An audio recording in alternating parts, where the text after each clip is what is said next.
School Sports Unlimited. Hello, everybody, and welcome to another week of action-packed, 1 hour worth of action-packed excitement as far as high school sports is concerned in North Georgia. It is week 11 coming up for the high school football season. I'm Judd Hickenbotham. Morgan Lee is sports editor for AccessNorthGA.com.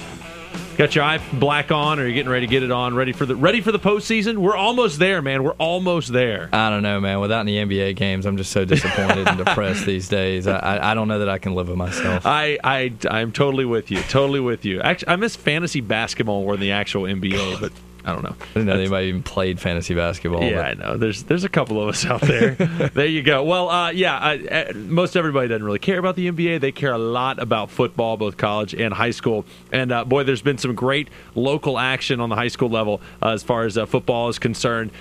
Some questions got answered this past Friday.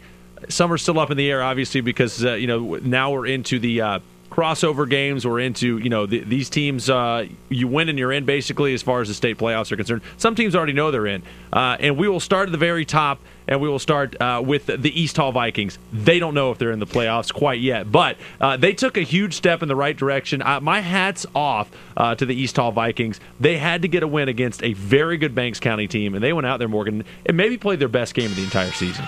Yeah, I think you got to say that considering the circumstances and what was at stake, it was probably it's certainly their gutsiest performance of the year. I mean, 34-17 to beat a Banks County team that had already clinched the sub-region and was undefeated in the sub-region coming into the game. And East Hall just really bounced back and showed what they're made of and gave themselves a shot to be in the playoffs, which, considering they were on a 2-game losing streak coming in, that's, I think, more than impressive. Intestinal fortitude, man, because not only were they on a 2-game losing streak, they were down 10-0 in this game to Banks County. I mean, they could have kind of packed up the tents and let it kind of snowball from there.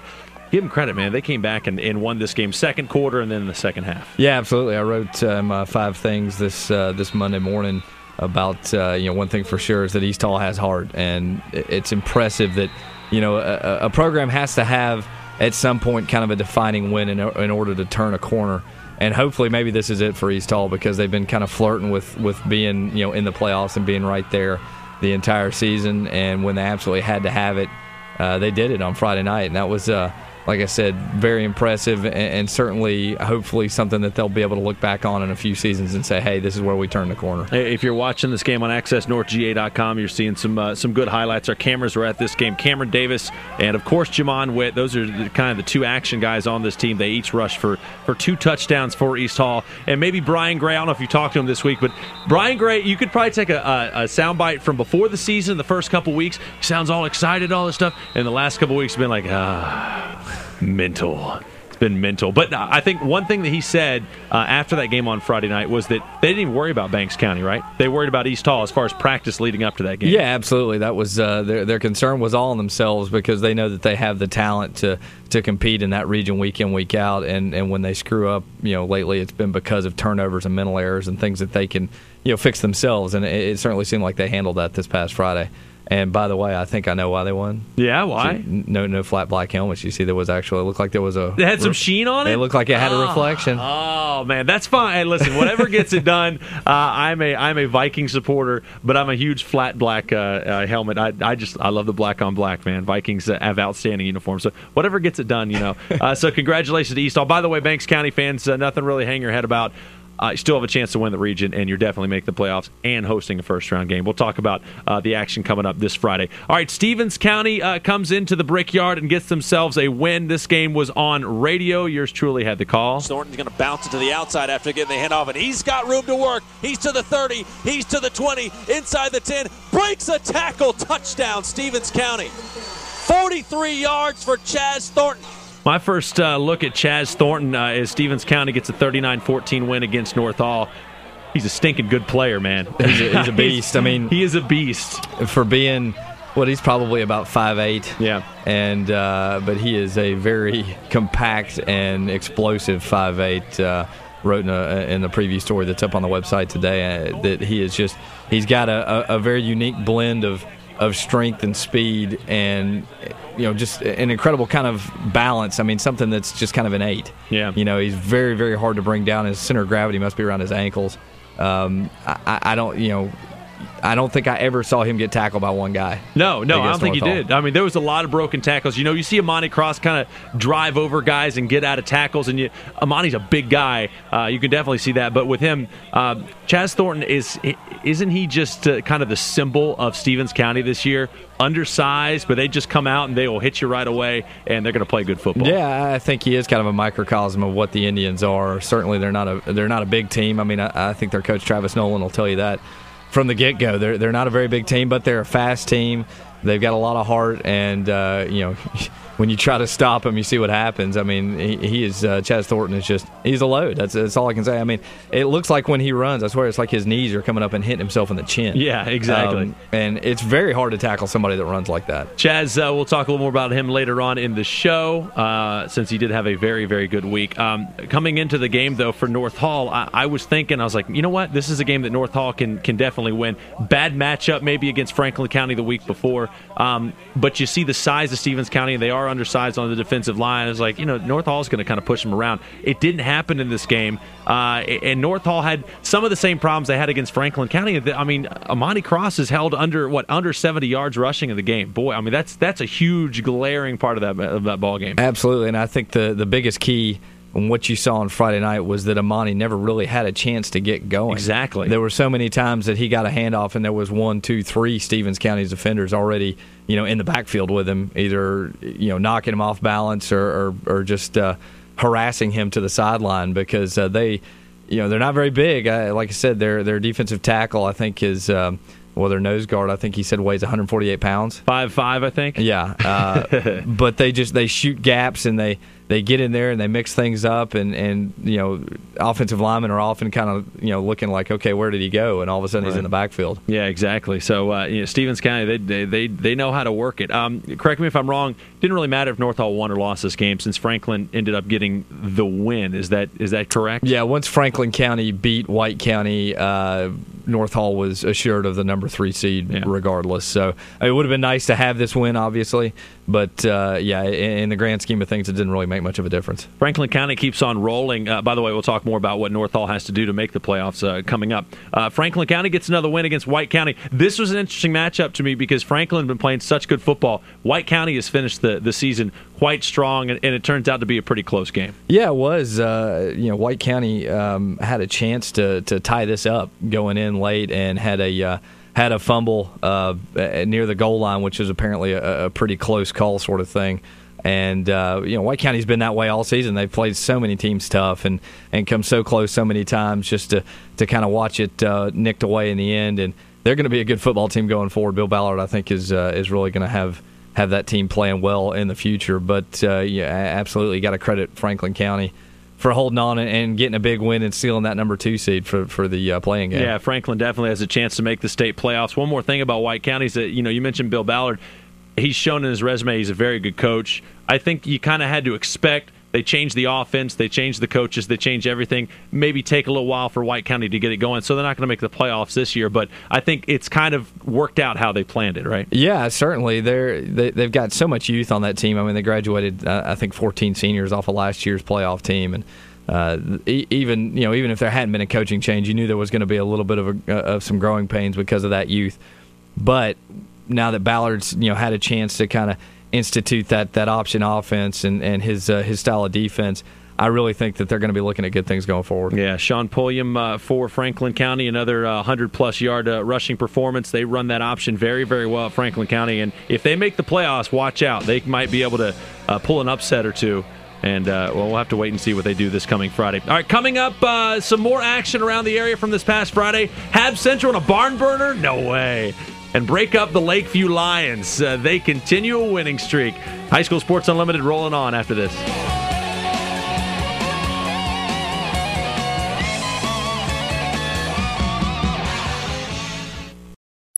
At the offices of Dr. Norman Peets, DDS on Green Street in Gainesville, patients have all their general dentistry needs explained. Ask about sedation dentistry. Dr. Peets' team of professionals puts you at ease. Dedicated, experienced, professional. He's Gainesville's family dentist. Dr. Norman Peets, 615 Green Street in Gainesville. Hey there, I'm Dr. Ron Wilson. At Wilson Orthodontics, we've helped thousands of people just like you get that perfect, healthy smile they've always dreamed of. And we do that by using state-of-the-art orthodontic technology.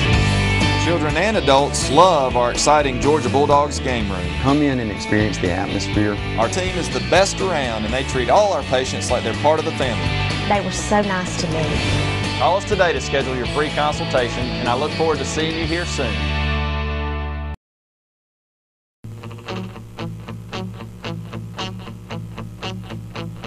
High school sports unlimited every week of the football season through the postseason as well. You can check us out on accessnorthga.com. And we have our on-demand little blue tab at the top of accessnorthga.com. Or if you want to check us out on radio, on 1240 ESPN Radio, 1240 a.m., of course. Thursday night, 6 p.m., Fridays at 3 p.m. We're talking all things high school sports and some great action off the football field, which Morgan will get to in just a little bit as well. Back to the gridiron, though, and Habs Central plays himself a pretty close ball game, Morgan. Once again, the Raiders, they got to put up 40-plus points and then kind of sweat it out at the end, but what a classic big-time win against Loganville. You've grown to expect this sort of thing out of Habersham Central this season, and you wonder if their fans are still even kind of awed by it, or if it's just kind of like, okay, well, we're going to have to score in a big shootout. It's fine. It's what we do. And the thing is, they've won more than they've lost doing that. They're doing that this season.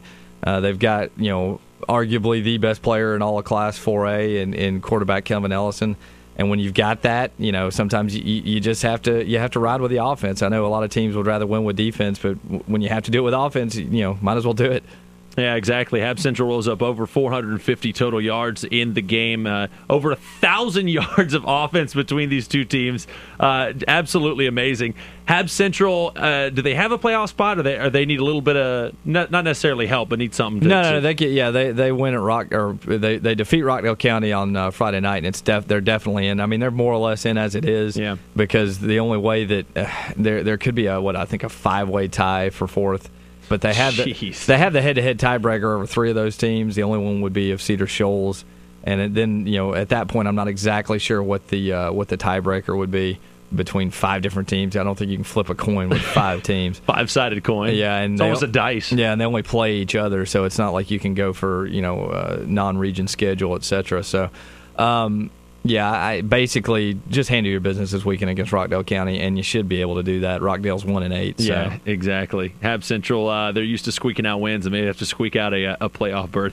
But again, that's another team that they would be a lot of trouble even coming in as the number 4 seed. Lakeview Academy wins again. They close out their season in style. They get a win against Towns County, 21-0 the final in this one, in a semi-rivalry game. If you talk to Matthew Gruen, that's pretty much what he said. But another good season for Lakeview. 4-4, and they finish on a big time winning note with this winning streak. Yeah, to open up 0-3 and finish at 4-4 says a lot about the growth that this team has undergone this season. And it was an extremely young team. I think one senior on the entire roster coming into the year. And as we talked about with Coach Gruen, before the start of the season, he was worried just about being able to field a team after graduating 12 seniors, I think, off of last year's team, which consisted of 24 players.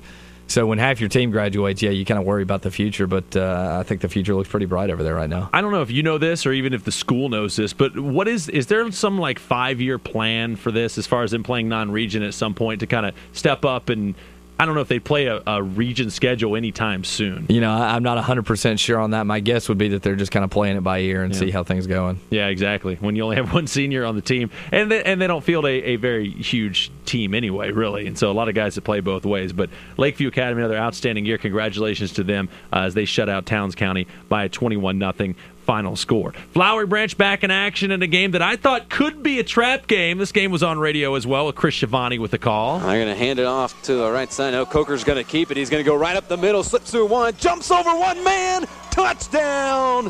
A 34-yard touchdown run for Candler Coker. Big time game for Candler Coker in this one. In for Flowery Branch, they get a 54-8 win against Salem. Our cameras were at this game as well. I just kind of looked at this game with the huge Clark Central game coming up this Friday. Salem was a 5-4 team, had a winning record. Flowery Branch comes in, absolutely takes care of business. It was up 40-0 at halftime. Yeah, impressive. Not even mildly close at halftime, and just the kind of team that I think all season has been very businesslike in their approach and understands what they have to do each week. I talked to Coach Shaw last week, and he was saying that he wasn't too worried about this team overlooking Salem because they knew that everything is right there in front of them. And at this time of the season, you lose, and you lose so much more than just a game. You lose momentum. You might possibly lose a region championship. You lose playoff seeding.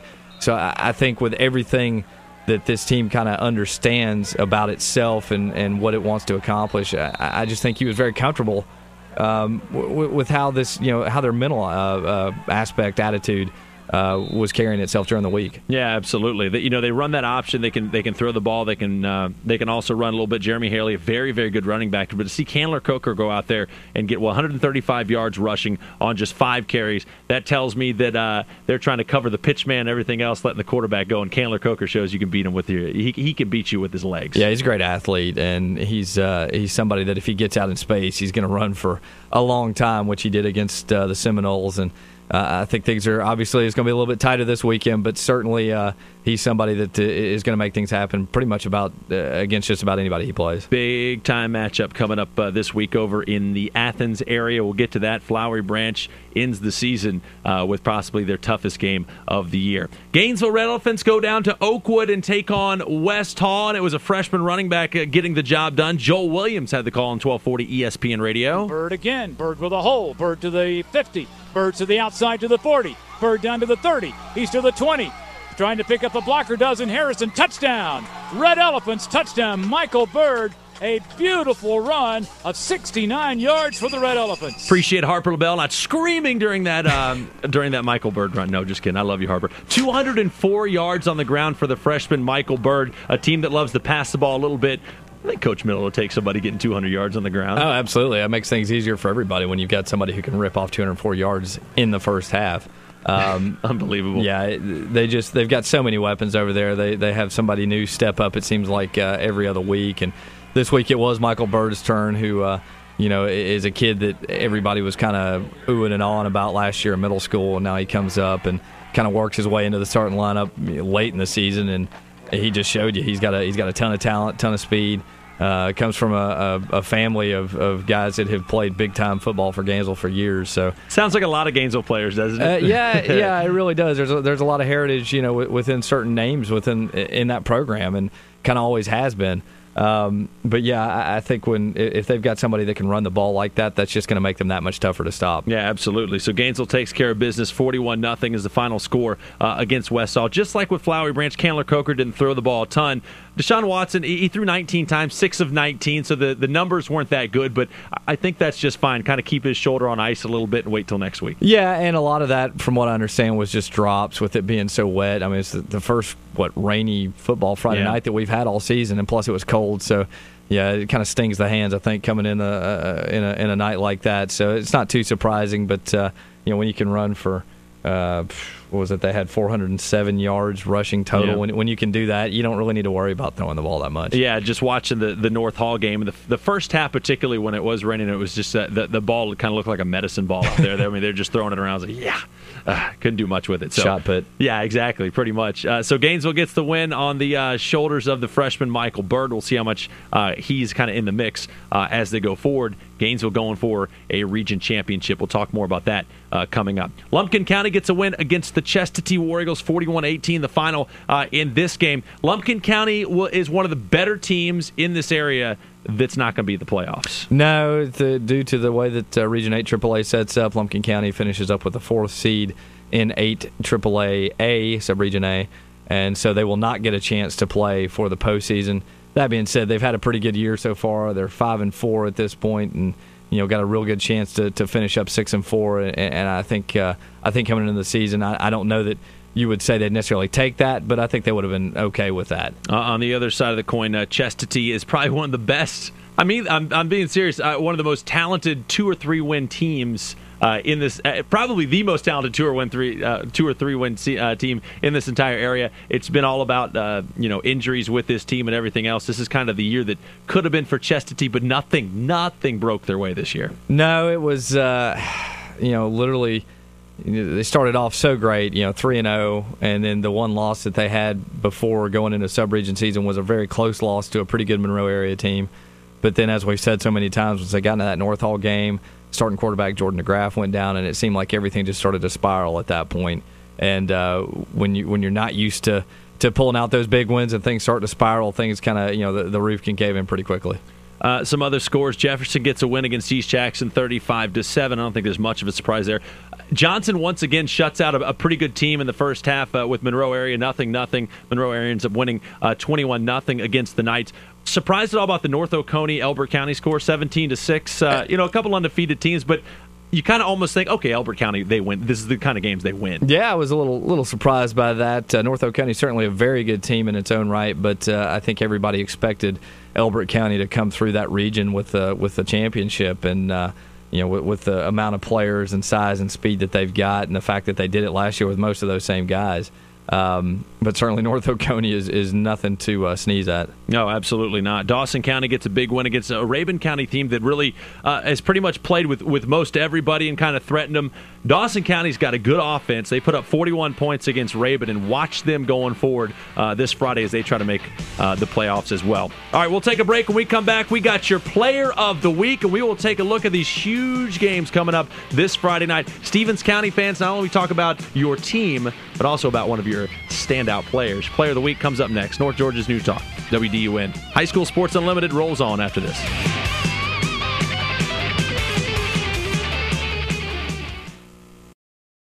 At the offices of Dr. Norman Peets, DDS on Green Street in Gainesville, patients have all their general dentistry needs explained. Ask about sedation dentistry. Dr. Peets' team of professionals puts you at ease. Dedicated, experienced, professional. He's Gainesville's family dentist. Dr. Norman Peets, 615 Green Street in Gainesville.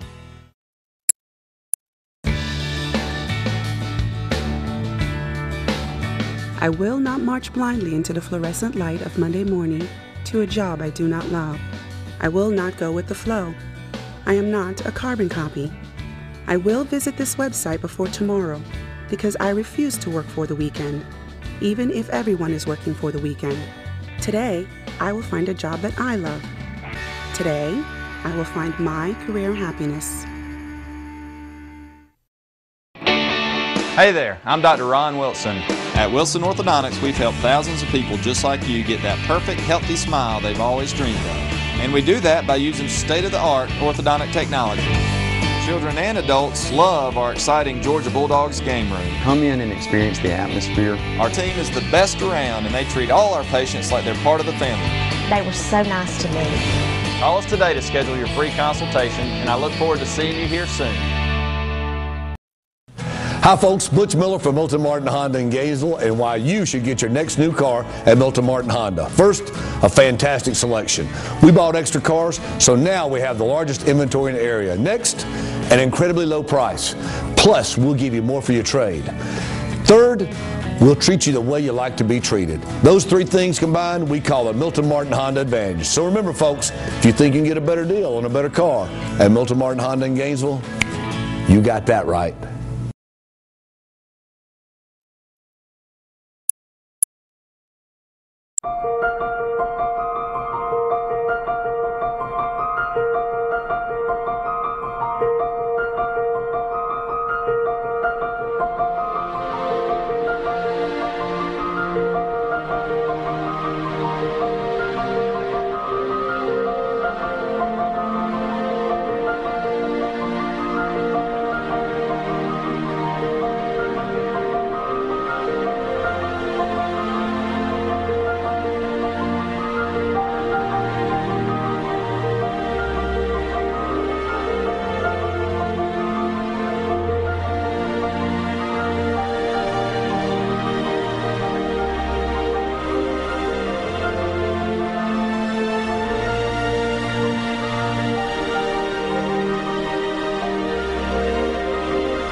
At the offices of Dr. Norman Peets, DDS on Green Street in Gainesville, patients have all their general dentistry needs explained. Ask about sedation dentistry. Dr. Peets' team of professionals puts you at ease. Dedicated, experienced, professional. He's Gainesville's family dentist. Dr. Norman Peets, 615 Green Street in Gainesville.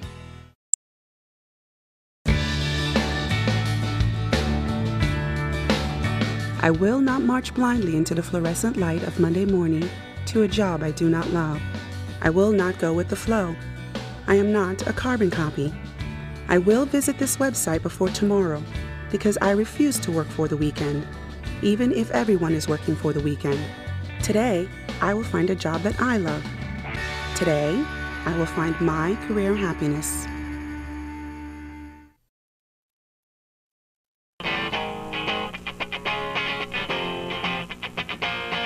High school sports unlimited with you all during football season and basketball season, all the way through the high school calendar, because we do love sports so much here in North Georgia. Not only football, basketball, baseball, all the spring sports. So stick with us, and we will be with you not only at accessnorthga.com, but 1240 ESPN Radio, 6 p.m. Thursdays and 3 p.m. on Fridays. Judd Morgan back with you. Okay. So we have a whole bunch of really huge games coming up this Friday, as usual. We say that most every week, and we really mean it. But these are monster games coming up. This will determine region champions and who makes the playoffs and who doesn't. A lot of those games coming up. Stevens County is in a pretty big one on the way against Gainesville. We'll get to their game coming up on Friday. But going back to last week, what Stevens County did against North Hall, led by running back Chaz Thornton, and he is our Gainesville JC's Player of the Week. It's presented by Jacobs Media. Morgan Lee got to hang out with Chaz Thornton. Well, Chaz, obviously a huge game coming up this week, but you've had so many good games this season already. Talk about what this season has been like and what your expectations were like coming into this year. I mean, we always have good expectations because we got great coaches, so they always going to talk us up, and they going to be realistic with us.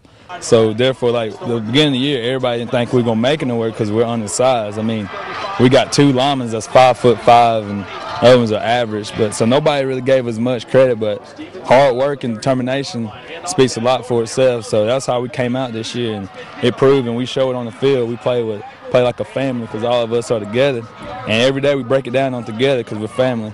And so that's how the season has turned out to be for us to be 7-1. I mean, family, determination, and hard work, and it all pays off. I mean, we don't take a day off in the weight room, not even on Friday. We still doing stuff because we always trying to get better. We're still lifting hard during Monday and Tuesday, and we're just trying to get stronger and better. Absolutely. Well, you talk about getting better. How much better are you going to have to play this weekend to win a region title? I mean, we know Gainesville has a great tradition of winning and stuff, but we know the focus and the plan. We know we can go out there, we're going to play physical, we're going to play tough, and we're going to hit them in the mouth with everything we got. I mean, nobody scared us from backing down. We don't back down the challenge. This is just another challenge and the task that we're going to have to come together and pull it through. I mean, they got a lot of speed, but we got speed too, so we're just going to see how it happens. Absolutely. Last week, conditions, it was kind of rainy, a little wet. You seem like, it didn't really bother you, though. You never really lost your footing out there. Talk about kind of your ability as a running back. Is balance kind of one of your biggest skills there? I mean, yeah, balance is one of my biggest skills. I mean, I'm kind of small, so I got low gravity, so I mean, you're going to get low. I mean, like the rain, it affected us. I mean, we was slipping, and I tried to make good cuts, but I couldn't. I kept slipping. So I figured I'm going to have to stick it up in there and just run somebody open and get what I had to get, and I seemed to do that. I ran through a couple of them. I mean, not trying to be boastful, but we had to do it. We got through, and on the sidelines, my running back coach, Coach Curry, he was like, Chaz, you're going to stick it up and get up there because the cuts ain't going to be there because it's kind of slick. But I still can make a couple of cuts, but most of the time I'd have to get up there, and we run the ISO up the middle until they stopped it, and they didn't stop it. So, talk about this is a young team still. No seniors starting on the offense. You feel like things are kind of building back toward what they used to be around Stevens County football. Oh yeah, we taking the pride back. I mean, it's all about tradition, and we know. And our Coach Johnson, he's been here since my mama was in high school. So he talked about that, and like you don't have to be the biggest, but as long as you play the hardest and stay low. So I mean, the offensive line's been doing a great job. I know they're young and might be onside, but they hit me in the nose, and I'm very appreciative of the offensive line. I mean, I've had 5 straight 200-yard games. I mean, I didn't do it by myself. Thanks to the wideouts and the offensive line and the fullback, we were successful. Finally, how excited are you? How excited is the team to have this chance to play for a region title? I mean, it's super exciting because nobody thought we was going to be here except for us, because we knew what we was made about. But now that we finally get here and like everybody just looked back at us, and the only time they ever talk about Stevens County is when Tyron Poole was here, and now we back on track and we're going after a region title, and hopefully make it deep in the playoffs, maybe even get a chance to go to the Dome. So, like, every week we're breaking it down on championship because we always want to be champions. So every day we're going to break it down on champions until somebody stops us. All right. Well, listen, I appreciate it. Good luck the rest of the way. Yes, sir. Congratulations to Chaz Thornton. One outstanding effort for him. He carried the rock 35 times for 226 yards and a couple of touchdowns. Couple things. First of all, you got to go over the reservation. Did you actually? I saw the teepee behind you. Mm-hmm. Did you get to touch the teepee? I did not touch the teepee, but I mean, I could have. I was obviously within touching distance. I've never what's it made out of? Is it metal? It seemed like aluminum. You know? Okay, all right, very cool. Always kind of want to touch that teepee. And also Chaz Thornton. He's we mentioned his size. Barry Sanders was around the same size. He could play just fine. Chaz Thornton could be a Division I prospect. He's only a junior. I absolutely believe he could be. I mean, the way he runs the ball and the mixture of explosiveness and power that he's got.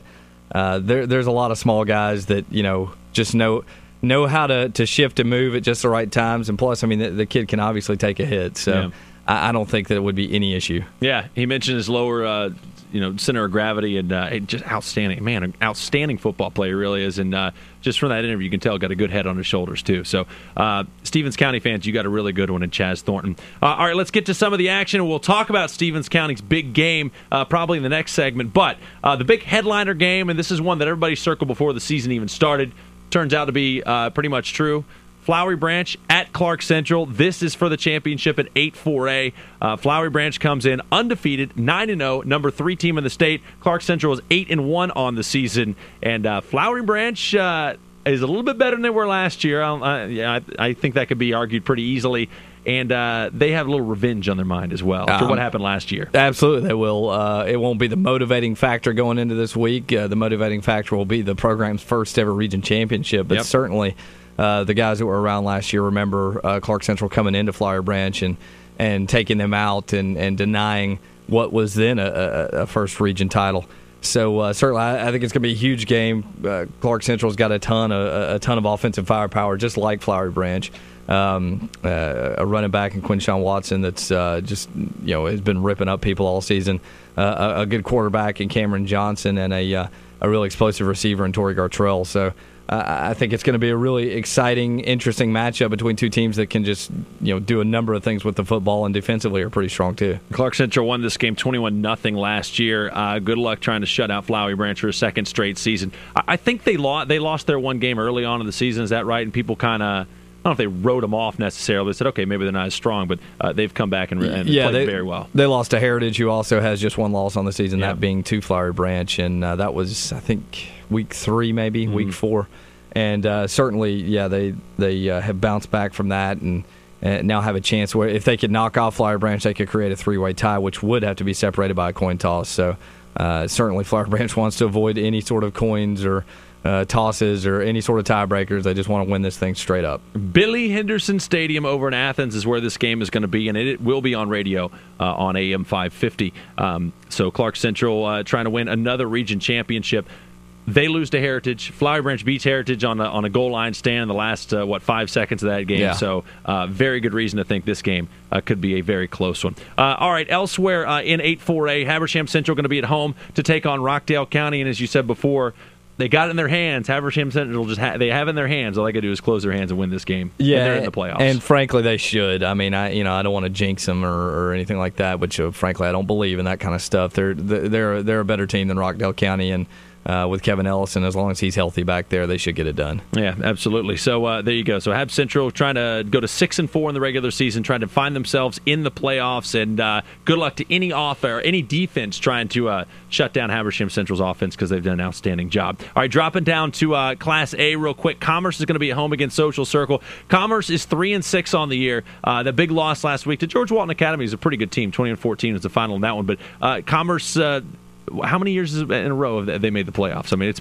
been a long time. I can't. I'll have to go back and look. I love putting him on the spot. You like that? Thanks. They did miss out not too long ago. It's something like 14 out of the past 15 years or something like that. Yeah. But they've got a big one this week. Just as far as they should handle Social Circle, and if they do, they'll be back in.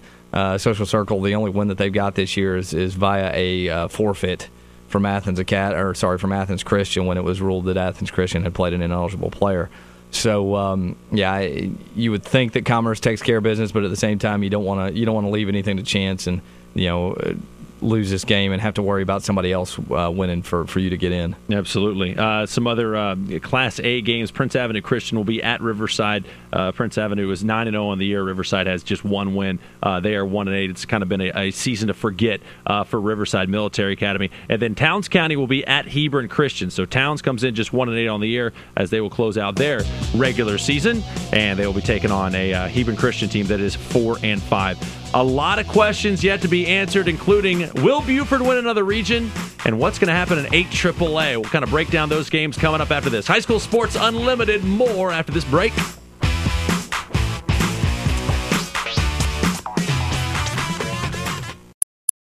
At the offices of Dr. Norman Peets, DDS on Green Street in Gainesville, patients have all their general dentistry needs explained. Ask about sedation dentistry. Dr. Peets' team of professionals puts you at ease. Dedicated, experienced professional. He's Gainesville's family dentist. Dr. Norman Peets, 615 Green Street in Gainesville.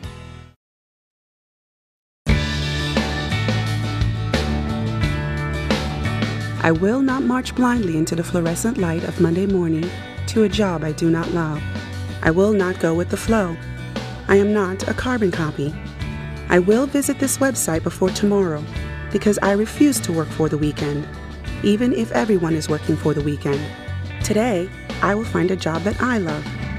Today, I will find my career happiness.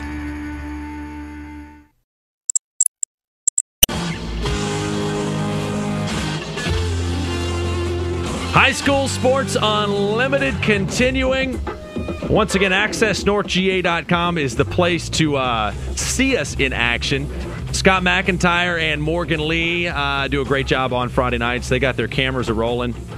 And then Scott McIntyre gets to go home and just go to sleep or do whatever he does, play PlayStation. But meanwhile, Morgan Lee has to stay up till like 2 in the morning and write up everything. So anything you see on AccessNorthGA.com, it is the sports editor, Mr. Morgan Lee, getting the job done. So anyway, AccessNorthGA.com is the place to go. You can see us on demand, and you can see the videos of the different games we go to. Try to go to 3, 4, maybe 5 games if the gasoline bill for Scott McIntyre is paid up and he can drive a couple more places. And also on 1240 ESPN Radio, you want to hear the audio of this because it's a pretty dang good talk show, if I do say so myself.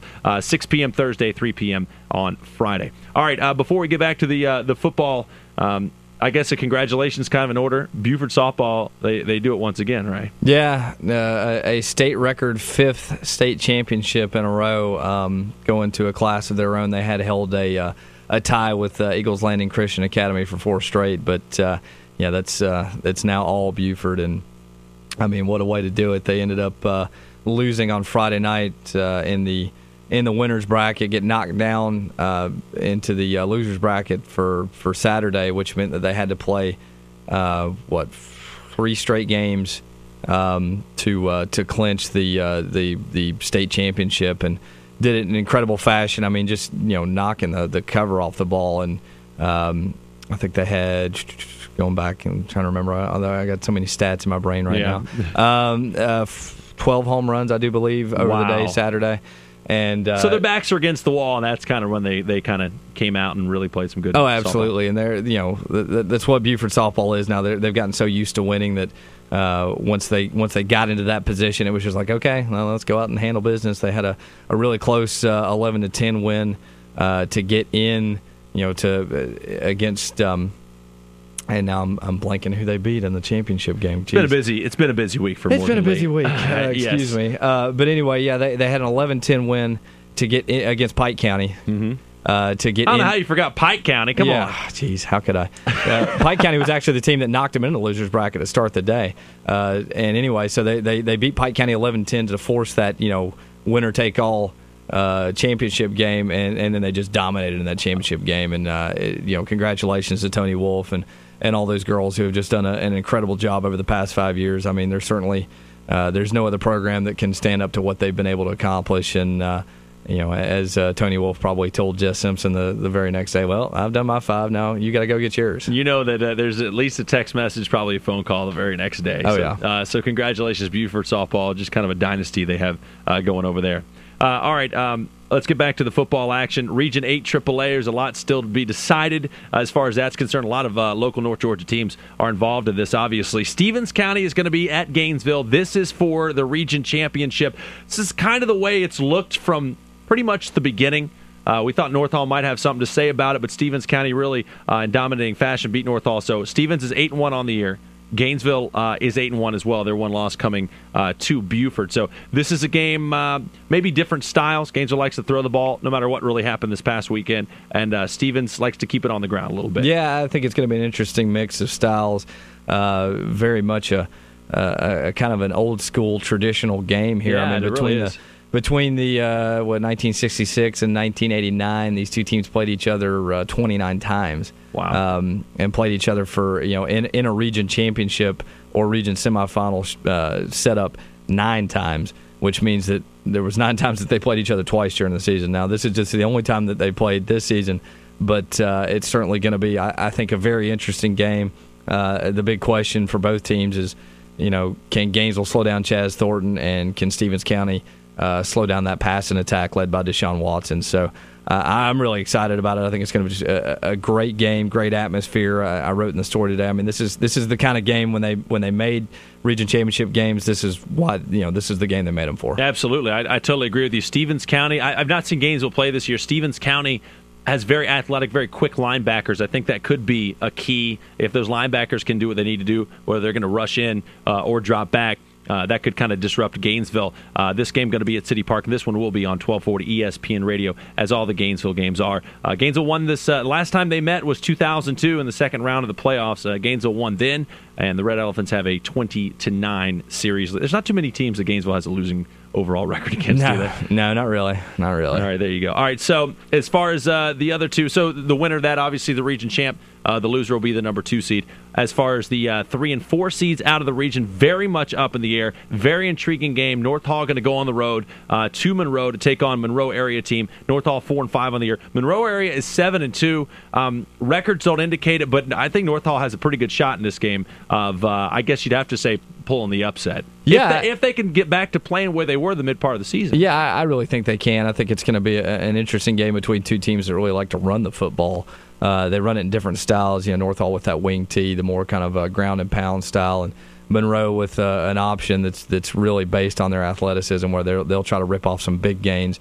It's going to be, I think, a very close game. Frankly, I don't know that Monroe's defense can continuously contain what North Hall does. But at the same time, North Hall's defense, I think, may have a tough time with some of Monroe's speed. So I really think it's going to be a close-fought game. I'm not sure that Monroe has played the schedule that North Hall has. Yeah. So it's going to be interesting to see. I really, we don't make picks on this show or anything like that, but I would not be surprised at all to see the Trojans get a victory. Of course, the winner moves on to the playoffs. The loser will go home. These two teams have not played each other for 14 years. Last time North Hall won back in 1997. And if you're going to this game, wave to Dan Kiley and myself. We'll be on the roof of the tiny little press box with another radio station and at least 2 cameramen up there. it's going to get cozy. Yeah. Which is fine. It's going to be cold, so, It's a really tall, steep bank of seats, too, so you'll feel like you're kind of staring straight down onto the field. It's not too bad of a setup, except good luck climbing up the ladder. Very good. Thank you very much. All right. Franklin County is going to be at Oconee County. Another very good matchup against a couple teams, between a couple teams that are 5-4 on the year.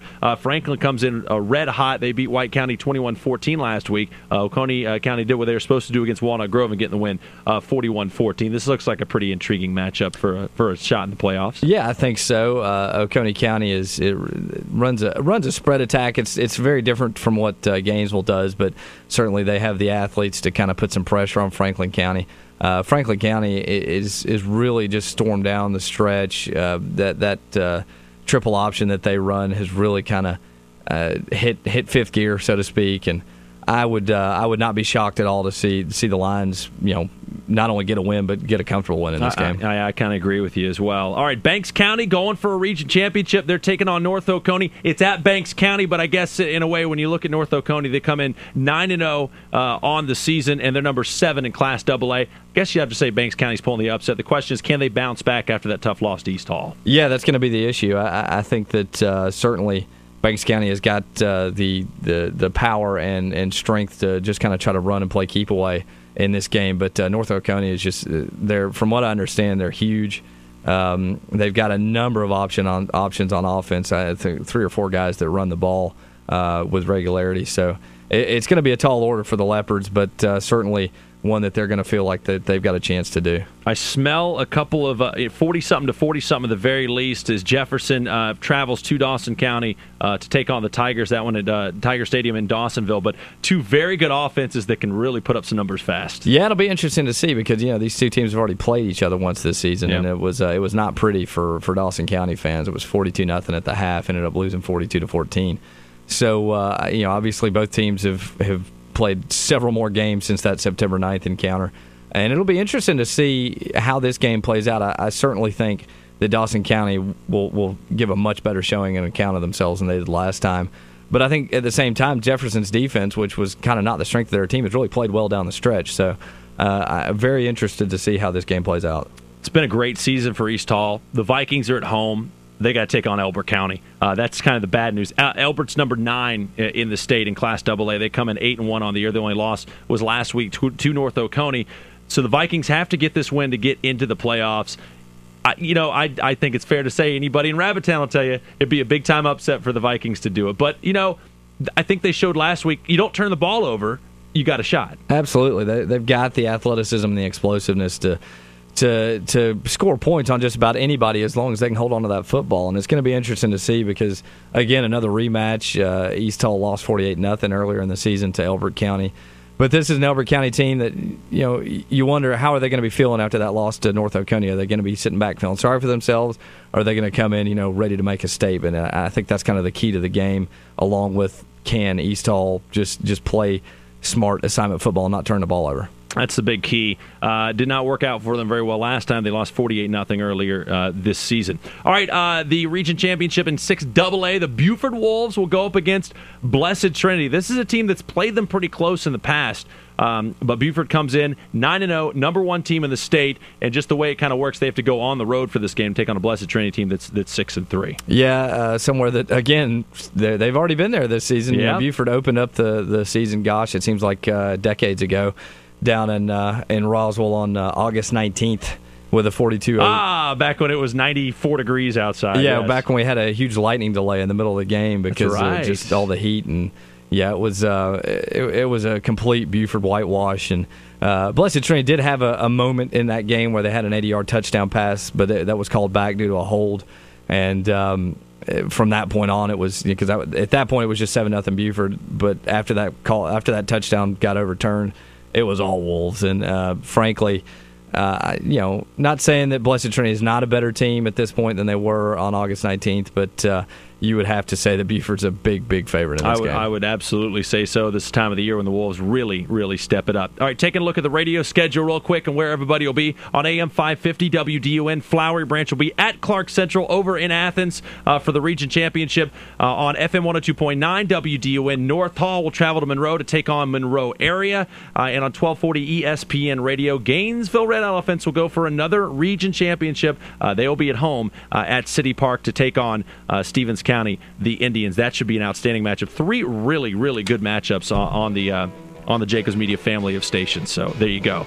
Go out and enjoy yourself on Friday, man. Yeah, I'll do it. I would say the same to you, but I know where you're headed. So just grin and bear it, man. It's not that bad. Yeah, okay. It's not that bad. Getting snugly on the press box in Monroe area. Scott McIntyre, thank you for all you do. Give him a wave.